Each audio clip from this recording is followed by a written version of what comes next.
What is up, everybody, and welcome to FLW Videos. In today's episode, we will be stepping into Pokemon Let's Go and talking about how to hit an excellent throw, and not only that, but how to become more consistent with it. In the past, I've actually covered videos like this in Pokemon Go, and they were highly successful and able to help a ton of people, so why not go ahead and apply the same system into Pokemon Let's Go? So if this video is helpful to you, make sure to like and subscribe. But with that being said, let's go ahead and get into the video.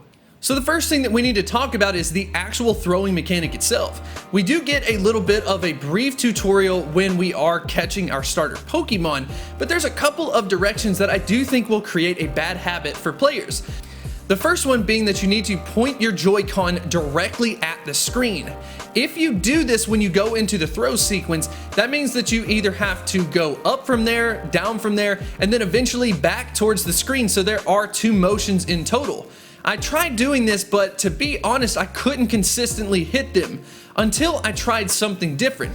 Instead, what I was doing is when I would go into a catch encounter and getting ready to throw, I would just have my arm in the up position and the get ready button already pressed. So then at that point, all you have to do is chop downward. Because of this, just doing one motion, it's very easy to replicate over and over and over again. You don't get tired doing it, and you can be consistent. You are definitely going to have to try this for yourself and figure out what is your personal preference.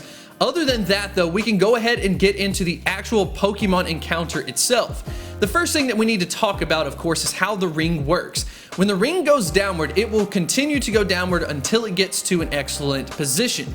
At that point, it will expand back outwards and then shrink down again. In Pokemon Go, we were able to manipulate this by controlling the circle where it was able to stop. Unfortunately, we cannot do that in Pokemon Let's Go. Also, for anyone who has played Pokemon Go, no, we can't hit a curveball, unfortunately. That would be so much fun to have that, though. So other than that, there are a couple of other things that need to be pointed out to help you hit more excellent throws. The first thing is knowing how the motions or movements of the Pokemon work. There are a couple of things that can happen. For instance, if you have a flying Pokemon, they will be able to move left and right. There are other Pokemon that will be able to do something like a jump, for instance. Go ahead and check out Pidgey doing that. And then the third type of movement that is going to be most common is something known as the Taunt. When a Pokemon does the Taunt, if you throw a Pokeball during the middle of a taunt, you will just hit the Pokemon and you will not be able to catch it.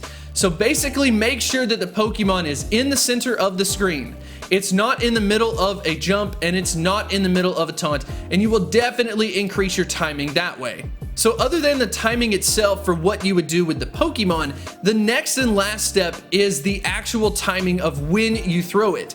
This game is definitely deceptive as far as the timing goes, because you're going to naturally want to wait until that circle gets down to an excellent to where you will make the throw. But you have to consider that it does take a little bit of time for the ball to get from the Joy-Con over to the Pokemon. And because of that, you have to actually throw it a lot sooner than what you would think, where the circle is further around. Go ahead and check out this graph on the Bellsprout. This is when I did the throwing sequence and was able to get an excellent throw on it. So just keep that in mind. And if you do want some practice, you are going to get a ton of practice along the way. Bellsprout is fairly easy, Pidgey is fairly easy, Rattata is fairly easy as well, so I would highly encourage you to practice on those Pokemon. So once you get into the rarer Pokemon, you will be more likely to hit yourself an excellent throw and make sure that you can catch some of those amazing Pokemon. If you are curious why I was doing this on a Bellsprout, I'm actually working on a video talking about the best ways to get yourself some shiny Pokemon.